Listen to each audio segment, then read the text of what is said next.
16장입니다. 마가복음 16장 1절 말씀부터 11절까지 말씀입니다. 한 절씩 하나님 말씀 교독할 때 성령께서 말씀 가운데 조명해 주실 줄로 믿습니다. 1절 말씀은 제가 했습니다.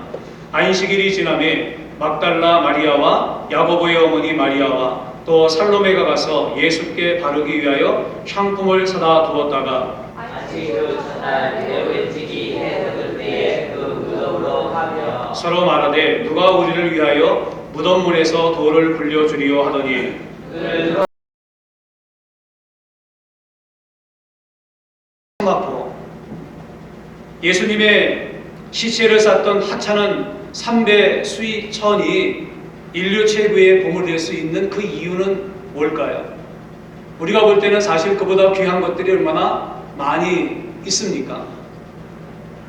그런데 다른 것들을 제치고 저명한 사람들이 인류가 멸망할 때 우리가 보존하고 반출해야 할 1위로 뽑은 것이 바로 이 토리노 대성당 안에 있던 예수님의 수위였다고 하는 것은 그건 오늘날까지 이 땅에 남아있는 예수 그리스도의 증거품으로 간주되는 것이기 때문에 그렇습니다. 여러 흔적들은 있지만은 예수님과 밀접하게 연관되어 있고 그리고 예수님의 죽으심과 그리고 예수님의 부활과 연관되어 있는 가장 확실한 증거품 중에 하나가 바로 이 수위이기 때문에 그렇습니다. 그러니까 이것을 알고 나면은요, 왜 이탈리아의 서방대원들이 화염을 무릅쓰고 죽음의 위험을 무릅쓰고 그 토리노 대성당 안으로 들어가서 그 속에 있는 명화나 위대한 조각품들, 금이나 은이나 귀금속으로 만들어진 호화로운 그런 명품들을 거들떠보지 않고 오직 이 세마포만을 목숨을 걸고 반출해 내었는지를 충분히 이해할 수 있습니다. 세마포에 대한 논란은 역사 속에 끊임없이 있어왔고 지금도 그 논쟁은 계속되어지고 있습니다. 과연 그것이 예수님이 죽으실 때 예수님을 쌌던 세마포인가 아닌가라고 하는 논쟁으로부터 시작해서 그리고 풀 수 없는 지금도 미스테리로 남아있는 그 부분이 하나가 뭐냐면요, 그 세마포에 사람의 상이 뚜렷하게 드리워져 있다라고 하는 겁니다. 그래서 저도 그 세마포를요 직접 가서 보지는 못하고 그 영상으로 내가 그걸 봤거든요. 근데 사람의 누워있던 사람을 쌌던 그런 흔적들이 머리부터 시작해가지고 손, 발 흔적들이 그대로 남아있는 것을 보게 되어집니다.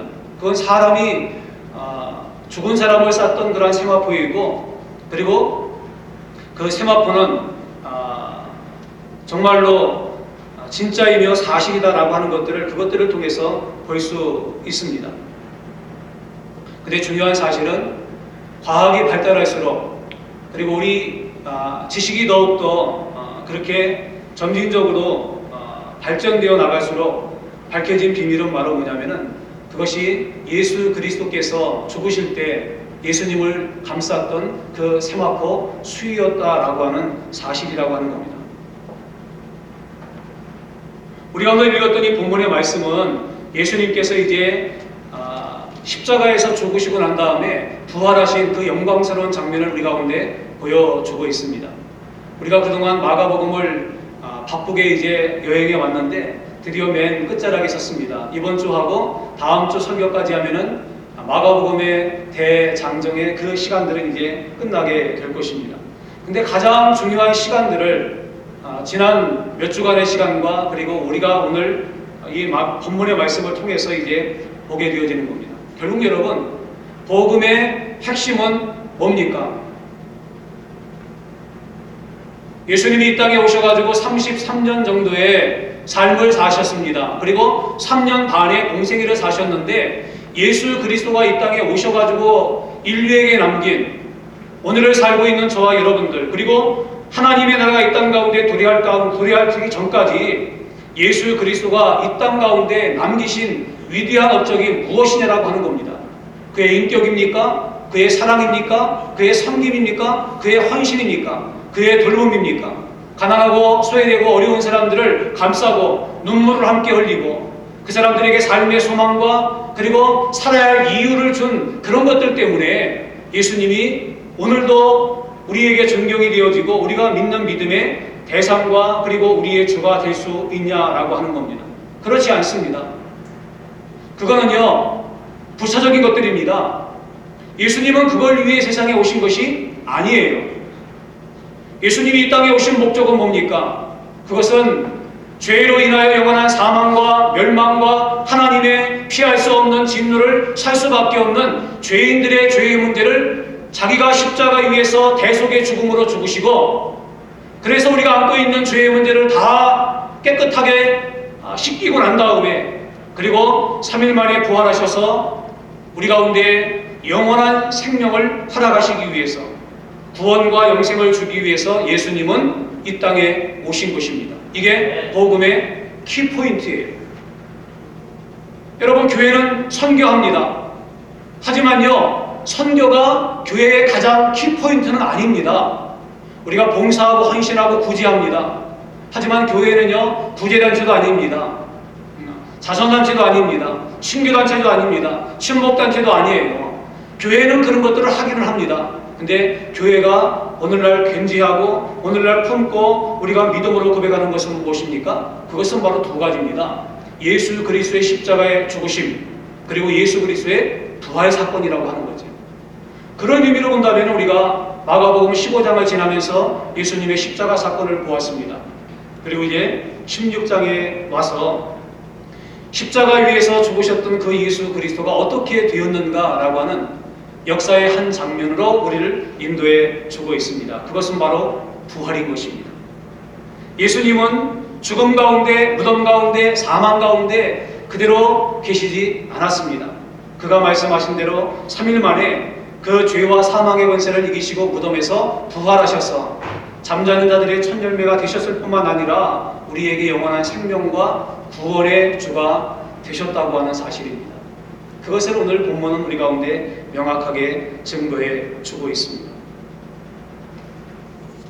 우리가 오늘 읽었던 이 본문의 내용을 보면은 예수님이 부활하셨다고 하는 역사의 확증을 우리 가운데 몇 가지의 렌즈를 가지고 여러 각도에서 이렇게 보여주고 있습니다. 그런데 놀라운 사실은요, 이 예수 그리스도의 부활 사건이 우연한 사건이 아니라 이미 구약 시대 때부터 말씀되었고 예고되었고 예언되었고 약속된 그러한 사건이었다고 하는 겁니다. 이게 왜 중요하냐? 여러분, 아무런 근거 없이 뜬금없이 그냥 이런 사건이 일어났다면 놀라는 데가 또 많습니다. 왜 이 사건이 일어난 걸까? 그게 무슨 의미가 있고 그 시대를 살았던 그 사람들이나 혹은 오고 오는 세대 속에서 인류에게 그리고 오늘을 살고 있는 나에게 어떠한 의미를 던져줄 것인가 라고 하는 그 의미점을 찾지를 못해요. 근데 이미 우리는 구약 성경을 통해서 예수 그리스도가 이 땅에 오시고 그분이 우리를 위해 십자가 위에서 죽으시고 그리고 3일 만에 부활하신다고 하는 그 내용에 대한 이야기들을 너무나 자세한 안내를 받으면서 숙지하고 있습니다. 그 의미가 뭔가? 왜 예수님께서 그렇게 오셔야만 했고 십자가에서 대속의 죽음으로 죽으셔야 했는가 라고 하는 것들을 우린 이미 다 알고 있다라고 하는 겁니다. 따라서 기록해 놓았던 것들, 약속해 놓았던 그 이야기들의 성취가 이루어졌구나. 그리고 성경을 통해서 말씀했던 그 구원의 엄청나고 비밀스러운 사건이 예수 그리스도의 십자가 죽으심과 부활을 통해서 이미 이루어진 것이구나. 그리고 누구든지 예수 그리스도의 부활을 믿는 자는 하나님의 생명과 구원 가운데 들어가게 되는 이 영광스럽고 놀라운 축복을 받게 되는구나 라고 하는 것도 알게 되었다라고 하는 겁니다. 그래서 예수님의 십자가의 죽음과 부활 사건은 기독교가 가장 핵심적으로 붙들고 그리고 우리의 마음 가운데 믿음으로 고백해야 하며 우리의 삶 가운데 담대하게 증거해야 될 그러한 영광스러운 신앙의 자산이라고 하는 겁니다. 예수님도 3년 반 정도의 공생의 활동 안에 제자들을 데리고 다니시면서 여러 군데를 다니셨지 않습니까? 그리고 제자들에게 많은 교훈과 또 많은 감동과 설교 말씀도 많이 하셨습니다. 근데 예수님도 내가 십자가에서 죽고 3일 만에 부활할 것이다 라고 하는 걸 3번이나 얘기했어요. 물론 제자들은 다 까먹었지만요. 특별히 마가복음에 보면은 8장 31절에 이렇게 말씀했습니다. 인자가 많은 고난을 받고 장로들과 대제사장들과 서기관들에게 버림받아 죽임을 당하고 사흘 만에 살아나리라, 이렇게 말씀했습니다. 그리고 당신이 말씀하신 대로 3일 만에 부활하셨습니다. 여러분, 만약 예수 그리스도가 죽기만 하고요 부활하지 않았다면 기독교는 존재하지 않았을 것입니다. 이 지구상에 예수를 주님으로 고백하고 믿는 사람들은 아마 없었을 거라는 거지요. 오늘날처럼 기독교가 세계를, 세상을, 사람들을 바꾸는 역사가 나타나지 못했을 거예요. 정치, 경제, 문화, 교육, 우리의 삶의 깊숙한 영역까지 예수 그리스도가 들어가는 것마다, 복음이 들어가는 것마다 변화의 역사가 일어나고 생명의 놀라운 그러한 열매가 일어나는 이유가 뭡니까? 그건 바로 예수 그리스도가 부활하셨기 때문에 그렇습니다. 예수님의 부활을 근거로 우리 기독교가 참된 구원의 종교라고 하는 근거가 생긴다라고 하는 거죠. 그래서 이게 중요합니다. 여러분, 세계에 많은 종교들이 있습니다. 근데 보십시오. 다 뭘 자랑합니까? 무덤을 자랑합니다. 오래전에요, 인도에선가 태풍이 한번 벌어진 적이 있습니다. 그건 뭐냐면은 석가모니의 무덤이 발견됐고 석가모니의 뼈로 추정되는 그런 것들을 발견했다. 그래서 그걸 사람들이 도굴 해가지고 그걸 찾아가지고 진위를 확인하는 그런 작업들이 한창 일어난 적이 있었습니다. 세상의 모든 종교는 다 뭘 가지고 있습니까? 무덤을 가지고 있고요, 사망이라고 하는 피할 수 없는 그 결과물들을 가지고 있습니다. 근데 기독교는 무덤이 사실은 비어있지요. 그리고 예수 그리스도가 죽음 가운데 영원히 있지 않습니다. 그런 장면을 보면서 어떤 선교사님이 그런 얘기를 했대요. 죽어있는 그 흔적들이죠. 석가의 뼈를 찾기 위해서 막 열심히 그 사람들을 보면서 만약 예수 그리스도의 무덤 가운데서 뼈 하늘 앞도 발견되었다고 한다면 기독교는 그날로 끝장이다. 그렇지요. 그들은 그 뼈를 소중하게 여기지만은 우리는 뼈가 없는 것 때문에 사실은 예수 그리스도의 죽음의 그 흔적들이 아직 남아있지 않는 것 때문에 기독교가 생명의 증거로 변화의 놀라운 역사를 이끌어 우리의 삶 가운데 놀라우신 은총과 축복으로 인도해 간다라고 하는 겁니다. 여러분, 죽음으로 끝을 본 자를요 우리는 구원자로 섬길 수가 없는 것입니다. 예수 그리스도 외에 죽음을 이기고 부활한 사람은 세상에 한 사람도 없습니다. 그러므로 우리는 어떤 종교가도 구원자로 보지 않는 거지요. 무덤을 놓고 경배와 찬양의 대상으로 삼는 종교 구원에 있다고 하지도 않습니다.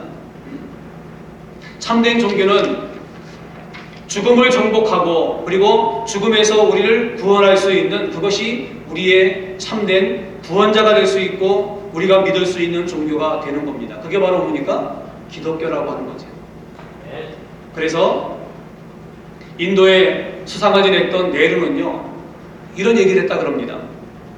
수천 년의 세월이 흐르도록 인도의 종교들은 사람들로 하여금 땅을 개간하고 집을 짓고 늪지를 메우고 댐을 건설하도록 자극하지 못했다.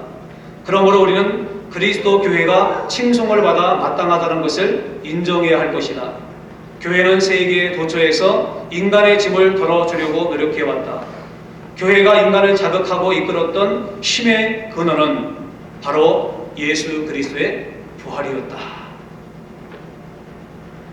그런가 하면 인도의 여러분 성자라고 불렸던 썬다싱이 어느 해 영국을 방문해가지고 국회에서 연설할 기회가 있었습니다. 많은 사람들이 몰려 그의 강의를 경청했습니다. 근데 그 참석자 중에 유명한 교수 한 사람이 이런 질문을 했습니다. 당신은 뿌리 깊은 힌두교의 유명한 학자이고 철저한 힌두교인인데 어떻게 해서 기독교로 개종했습니까? 그때 썬더싱은 단호하면서 짤막한 말로 답변을 했습니다. 예수 그리스도의 부활 때문이었습니다. 그렇습니다. 예수 그리스도의 십자가의 죽으심과 부활을 빼면은요, 기독교는 존재하지 않는다라고 하는 겁니다. 그리고 부활 사건이 왜 중요한가? 그건요, 십자가 사건의 완결이기 때문에 그렇습니다. 예수님이 삶을 살면서 이런저런 얘기를 많이 하시고요. 내가 구원도 주고 내가 나를 믿어야 천국 갈 수 있고 아버지께로 갈 수 있다. 얼마나 많이 말씀했습니까? 죄의 문제, 사망의 문제, 그리고 영생의 문제를 너희가 나를 통해서 해결할 수 있다. 이런 것들을 얼마나 많이 얘기했습니까? 그리고 내가 너희를 위해서 그 죄의 문제를 해결하기 위해서 십자가를 진다. 그렇게 여러분 얘기하고 내가 3일 만에 부활한다 라고까지 얘기를 해놓고 난 다음에 만약에 죽었습니다. 그런데 부활하지 못했어요. 그러면 예수님의 생애 동안에 있었던 그 모든 말들은 다 뭐가 되는 겁니까? 거짓말이 되는 거죠. 새빨간 여러분 거짓말이고요. 사기극도 이런 사극이 사실은 없는 거죠. 그런데 예수님께서 부활하셨다고 하는 그 이야기는 뭡니까? 살아있을 때 십자가 사건을 비롯한 예수님의 모든 말씀과 모든 삶이 거짓이 아니라 참이었고 진리였고 의로움이었고 하나님께서 인정하시고 하나님께서 함께 하셨던 그러한 여정이었다는 사실을 갖다가 확증해 주는 종결이기 때문에 그렇습니다. 그래서 부활이 중요한 거예요. 그리고 부활이 중요한 이유는 뭡니까? 예수님께서 십자가 사건을 통해서 이루는 모든 것뿐만 아니라 앞으로 되어질 모든 사건들이 있는데 우리는 경험하지 못했잖아요. 인류가 어떻게 될지, 세계가 어떻게 될지 우리는 잘 모르잖아요. 근데 그분의 부활 사건을 통해서 확증되어진 진실과 진리를 통해서 우리는 무엇을 보게 되어집니까? 이전에 했던 것뿐만 아니라 이후에도 앞으로 어떻게 될 것이라고 하는 것들을 알게 되어지고, 그리고 예수님께서 이제 영광 가운데 이 땅에 부활하시고 하나님의 나라가 이 땅 가운데 이루어진다라고 하는 사실도, 그리고 우리가 예수 그리스도를 믿고 예수님을 내 마음 가운데 영접하면은 우리가 죽어도 천국 간다고 하는 이것이 보장되는 일이기 때문에 그렇습니다. 여러분 그렇지 않습니까? 이게 논리적이지 않습니까? 이게 그냥 무턱대고 믿으라게 하는 게 아니에요. 예수 믿는 사람들이 여러분 바보가 아니잖아요. 우리 같은 사람들은 조금 이렇게 모자랄지 모르지만요, 얼마나 스마트한 사람들이 많이 있습니까? 예수 믿는 사람들이요, 똑똑한 사람들이 얼마나 많이 있고요. 그리고 예수 그리스도를 믿는 사람들 중에 예수를 반대했던 사람들 얼마나 많습니까? 그들이 반대의 길에서 예수 그리스도를 믿는 믿음의 길로, 그리고 구원의 길로, 영생의 길로 서가지고 그것을 담대하게 증거하고 예수 그리스도를 믿어야만 구원받을 수 있다고 말하는 그 이유는 뭡니까? 그건 자기가 부활하신 예수 그리스도를 확실하게 만났기 때문에 그런 거지. 이 모든 것들이 예수님의 부활 사건 가운데 그대로 녹아 있기 때문에 그렇습니다. 부활 사건을 둘러싸고요, 여러 가지 논쟁들이 있습니다. 뭐 만들어낸 이야기다, 뭐 여러 가지 지금도요 논쟁은 계속되고 있습니다. 근데 만약에요, 이것이 만들어지고 사람들에 의해서 이렇게 짜맞춘 그런 이야기라고 한다면은 너무나 허술한 게 많아요. 몇 가지의 그 예가 이 부활 사건을 둘러싸고 마태, 마가, 누가, 요한 사복음서에 다 나오거든요, 이게. 근데 똑같지가 않아요. 예수님이 무덤 가운데 계시지 않고 부활하셨다라고 하는 사실은 다 똑같은데요, 마태의 관점에서 보았던 부활 사건하고요, 마가가 보았던 부활의 현장, 누가가 경험했던 부활의 그 역사적인 사건, 그리고 요한이 보았던 그 부활의 정말로 신비롭고 경이로운 그 광경은요 다 달라요. 등장인물도 조금 틀리고요, 그 다음에 그 정황도 조금 다른 것도 있습니다. 자, 근데 보세요. 지금까지 계속되어 왔던 부활의 논쟁 가운데 대표적인 것이 뭐냐면은 이 기절설이 있습니다. 예수님이 안 죽었다는 거예요. 기절했는데 로마의 병사들이 죽은 줄 알고 그냥 내려다가 그 다음에 그 무덤에다가 안치했는데 이렇게 좀 기절했다가 이제 날씨가 좀 서늘하고 그러니까 그 안은 좀 서늘하지 않습니까? 그 무덤 안이 좀 동굴 안이 서늘하니까 정신이 깨가지고 그래가지고 내가 부활했다. 여러분 로마의 병사들을 갖다가 너무나 야빠잡잡아 보는 거죠, 이거는. 로마의 병사들이 이 얘기 들으면요, 되게 불쾌하게 생각합니다. 왜 그렇습니까? 로마의 병사들은 적어도요, 용맹한 사람들 아닙니까? 그 당시 세계를 제패할 만큼의 영감성이 그들에게 있었고요. 특별히 이 형을 집행하는 이 사람들은요, 자기들의 직업이에요, 이게. 여러분, 만약에 사람을 갖다가 십자가의 극한 처형으로 로마에 반역하거나 혹은 중범죄가 있었고 죽이라고 죽였습니다. 근데 지금 말한 것처럼 그 죄수가 죽었는 줄 알고 이렇게 끌다가 어떻게 했는데 나중에 보니까 살았어요. 그러면 여러분, 그 사는 것에 대한 책임은 누구에게 다 돌아오는 겁니까? 로마 병사에게 다 돌아오는 거죠. 그럴 일은 없습니다. 그러니까 어떻게 합니까? 확인사살하잖아요. 죽었는가 안 죽었는가 확실하게 하기 위해서 어떻게 합니까? 참으로 찌르잖아요. 다리를 꺾잖아요. 죽음을 완전하게 확인하고 난 다음에 그 다음에 어떻게 합니까? 시신을 처리하는 거 아니겠습니까? 기존서는 이거는 로마의 군병들을 진짜 모욕하는 거죠. 아닙니다. 근데 이거 가지고 신학 박사 논문까지 받은 분이 있어요. 참 그 신학 박사 학위를 준 학교는 또 어떤 학교인지는 모르겠지만 그런 게 있습니다. 그리고 또 하나가 뭐냐면은요, 그 부활의 현장 가운데 여인들이 제일 먼저 가지 않습니까? 근데 여인들이 간다고 갔는데 너무나 그 어두운 새벽이었기 때문에 번지수를 잘못 찾아갔다. 예수님의 무덤이 아닌데 다른 무덤으로 갔다는 겁니다. 가가지고 엉뚱한 행동을 했다는 겁니다. 이것도 사실은 아니에요. 왜냐하면 분명히 보았다고 얘기했고요. 그 다음에 또 하나는 뭐냐면은 추종자들이 너무나 이 사모한 나머지 헛것을 보았다, 환상을 본 거다, 환각설을 얘기를 합니다. 여러분, 근데 뭐 체면 같은 것도 이렇게 환각하거나 하는 것도 한두 사람이죠. 부활의 증인들이 몇 명이 있습니까? 일시에 500명 정도에게 주님이 나타나셨는데 그 사람들 모두가 다 정신이 몽롱해갖고 환상을 본 겁니까? 그럴 일은 없지요. 이것도 아니에요. 그 다음에 또 제자들의 시체를 훔쳐갔다, 그것도 있습니다. 이게 아주 사람들한테 설득력 있게 지들이 훔쳐가 놓고 그 다음에 예수님이 부활했다고 이렇게 말하는 거다. 여러분 보십시오.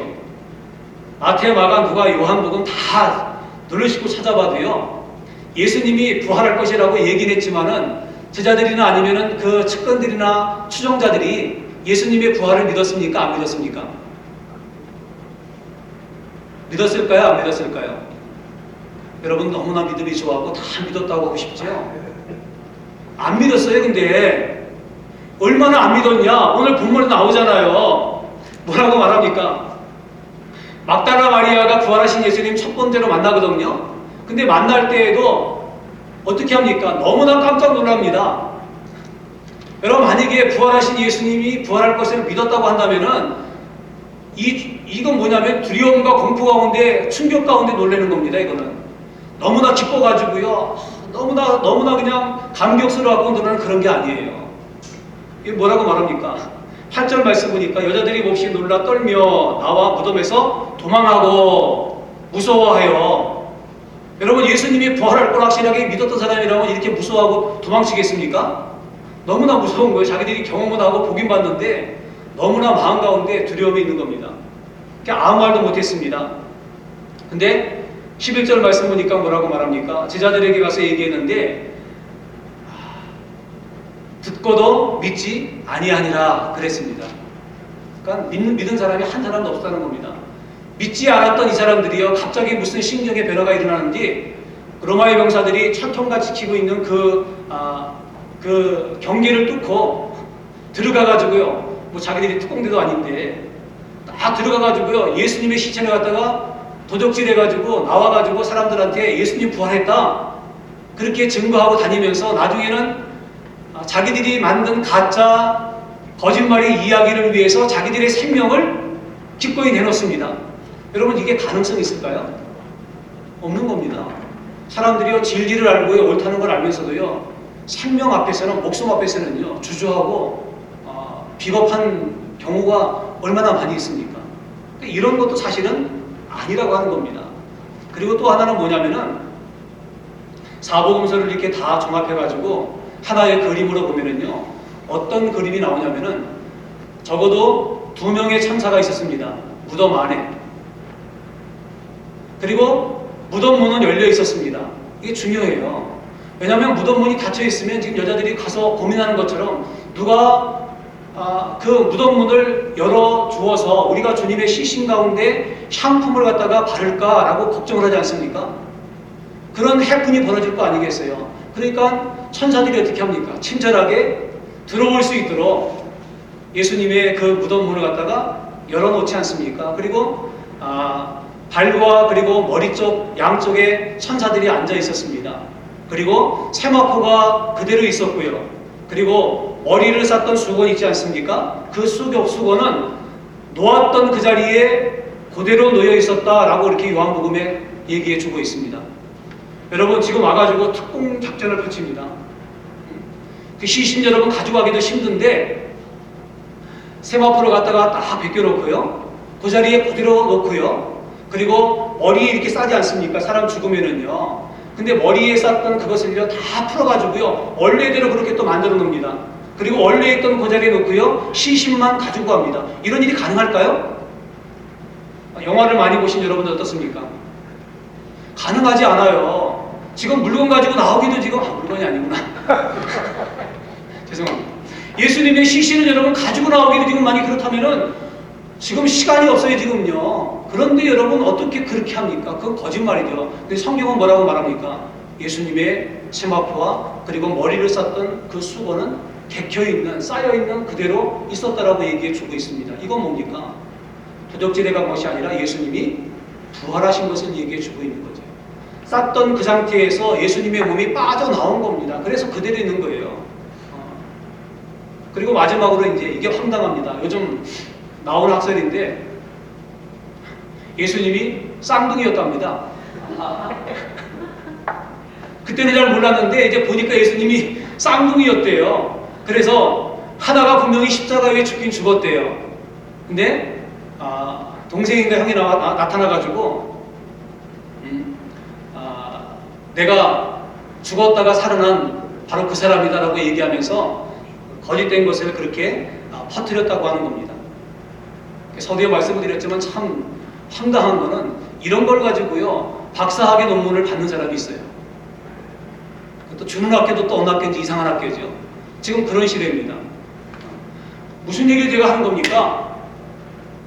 역사적인 여러분 증거나 논리적이나 경험적이나 지식적인 거기나 여러 가지 정황상으로 볼 때 예수 그리스도의 부활이라고 하는 것은요 인위적으로 사람들에 의해서 만든 사건이 아니라고 하는 겁니다. 그랬다면요 사복음서에 나오는 모든 내용들이 다 같아야죠. 그렇지 않습니까? 너무나 허술하잖아요. 마태복음이 말하는 부활 사건과 마가가 말하는 것과 누가가 말하는 것과 요한이 말하는 게 다 틀리잖아요. 조금씩. 그러면 여러분 이렇게 허술하게 얘기를 하지 않잖아요. 만약에 꾸민 이야기라고 한다면 어떻습니까? 정말로 사람들이 첫 보면은 다 믿을 만큼 확실한 각본에 의해서 입을 딱 맞춰야죠. 그럴 거 아니겠습니까? 그럼에도 불구하고 오히려 이것이 부활의 확증이 된다고 하는 겁니다. 왜요? 그게 사실이기 때문에요. 인위적으로 만든 것이 아니라 사실이기 때문에 사실 그대로를 증거하는데 사람들이 볼 때는 완벽하지 않은 그 자체를 갖다가 있는 그대로 사람들에게 알렸다라고 하는 거죠.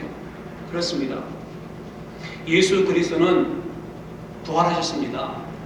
무덤 가운데 있는 분이 아니지요. 그래서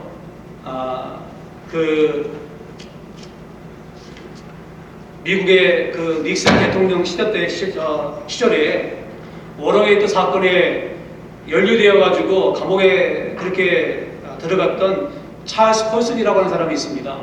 근데 이 사람이 나중에 자기의 자서전에다가 이런 고백을 해요.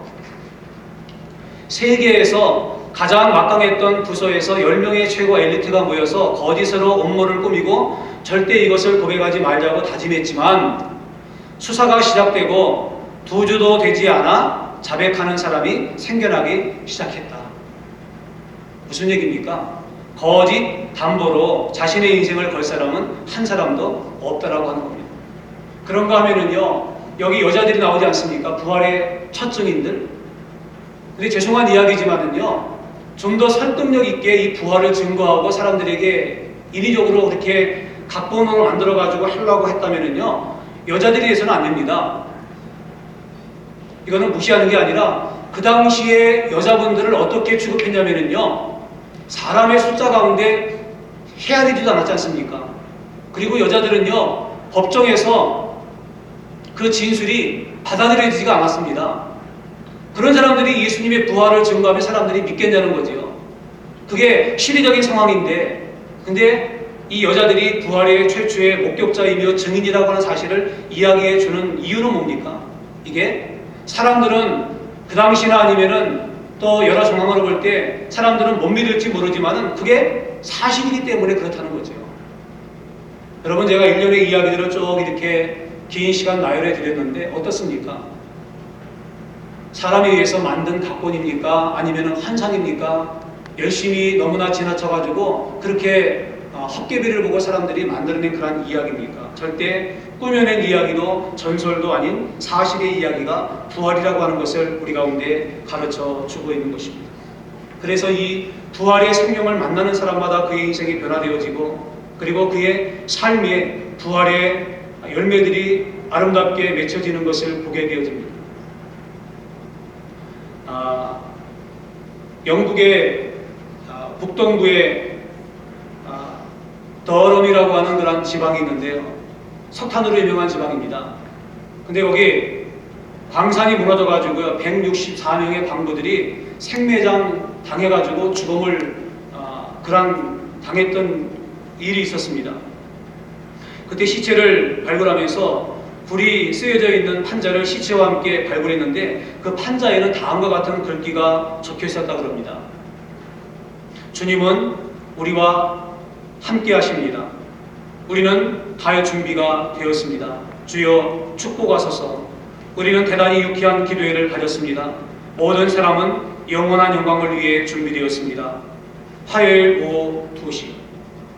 여러분, 죽음의 끝자락에서 얼마나 공포가 몰려왔겠습니까? 근데 그 죽음의 끝자락에서 이들이 여러분 마음 가운데 품었던 것은 무엇입니까? 바로 부활하신 예수 그리스도가 그들의 마음 가운데 있었고, 누구든지 나를 믿는 자는 영원히 죽지 않고 영생할 것이라고 하는 이 부활의 메시지가 그들의 마음 가운데 있었기 때문에 죽음을 훌쩍 뛰어넘는, 죽음의 공포를 그들은 이겨낼 수 있는 이 부활의 기쁨과 부활의 은혜, 부활의 영광 가운데 그들이 함께 동참했던 것을 여기에 적어 놓아 주었다고 하는 거죠.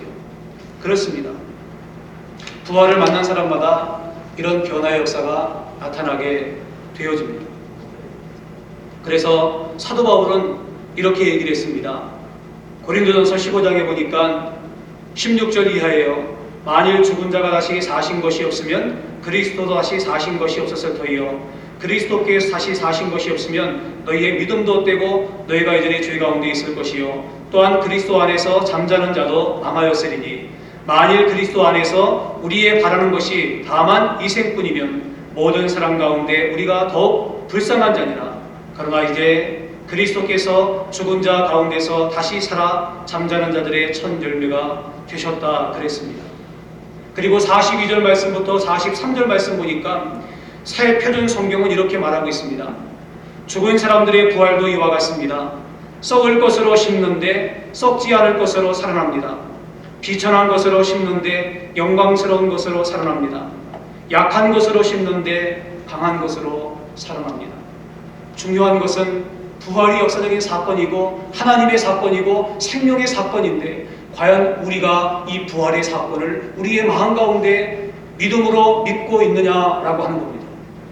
나를 위해서 십자가 위에서 대속의 죽음을 오신 주님, 그래서 죄의 문제를 해결하신 주님, 그리고 3일 만에 부활하셔서 잠자는 자들의 첫 열매가 되시고 죄와 사망과 죽음과 사탄의 영원한 멸망과 저주 가운데서 우리를 구원하신 그 부활의 주님을 내가 진정 믿고 있고, 그래서 이 탄광에서 죽음의 끝자락에서 고백하는 이 사람들의 고백과 같은 고백이 내 삶 가운데 있을 수 있냐라고 하죠. 이게 중요한 겁니다. 여러분, 문화 속에 있다고, 환경이 여러분 종교적인 환경 가운데 있다고 내가 부활을 여러분 경험한 게 아니라고 하는 겁니다. 이건 참 중요해요. 우리가 들어왔던 지금까지 설교 가운데 여러분, 십자가의 죽음과 부활 사건은요, 가장 포인트입니다. 이건 성경의 여러분 핵심이라고 하는 거죠.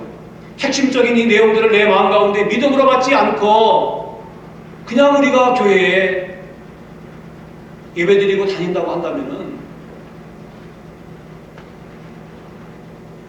따라서 이 설교를 준비하면서 제 마음 가운데 아주 간절함이 있었습니다. 그리고 일부 예배를 마치고 난 다음에도 제가 집에 가서 설교를 다시 한번 이거 훑어보고 준비하면서 하나님 앞에 기도했어요. 하나님, 내 인간의 이 언어와 지식과 준비했던 것을 가지고 어떻게 사람들을 설득하고 그 사람들에게 부활의 생명과 부활하신 주님이 함께 하신다는 그 사실을 어떻게 내가 사람들에게 그렇게 얘기해가지고 사람들이 변하겠습니까? 그건 나의 힘이 아닙니다. 성령님 역사하셔서 사람들의 마음 가운데 이 부활하신 주님을 마음 가운데 영접할 수 있는, 모셔드릴 수 있는, 그들에서 부활의 생명과 은혜 가운데 설 수 있는 이 은혜가 있게 해 주시옵소서. 그런 간절한 마음이 있습니다. 여러분, 이건 너무나 중요해요. 예수님의 십자가 그리고 예수님의 부활, 이것을 마음 가운데 온전하게 믿을 수 있는 은혜가 저와 여러분 가운데 있게 되기를 예수님의 이름으로 축복을 드립니다. 오늘 하나님께서 이 은혜를 우리 가운데 주시기를 원해요. 성령께서 여러분의 마음 가운데 이러한 감동과 믿음의 고백들을 주시기를 간절히 소원합니다. 그럴 때 부활의 생명을 가지고 사는 우리의 삶의 모습은 달라질 줄로 믿습니다. 부활을 경험했던 제자들과 여인들과 그리고 믿음의 사람들의 삶이 완전하게 달라진 것처럼 저와 여러분의 삶 가운데 이러한 변화의 축복, 그래서 이 땅이 나의 삶의 최종 목적지가 아니라 하나님 나라가 내가 가야 할 영원한 목적지이며, 내가 하나님 나라에 곧 갑니다, 주님 만나러 갑니다, 내가 영원한 생명 가운데 들어갑니다 라고 하는 믿음의 고백이 있게 될 줄로 믿습니다. 마지막으로 한 가지 스폴저 목사님의 당부를 여러분에게 드리고 설교를 마름합니다. 스폴저 목사님이 생전에 계실 때 성도들에게 늘 이렇게 당부했다고 합니다. 예수님의 누우셨던 자리를 자주 방문하십시오. 예수님의 빈 무덤에 자주 방문하십시오. 비어있는 그 자리를 확인하십시오. 그리고 저와 여러분의 무덤도 그렇게 될 것을 믿으십시오. 우리의 무덤도 비게 될 것입니다. 잠자는 자들의 첫 열매가 되십시오. 부활의 첫 열매가 되신 주님의 무덤처럼 우리의 무덤도 비게 될 줄로 믿습니다. 오늘 이 부활의 은혜가 우리의 마음 가운데 믿음으로 고백되어질 수 있는 축복이 있기를 주님의 이름으로 간절히 부탁을 드립니다. 아멘. 다 함께 일어나겠습니다.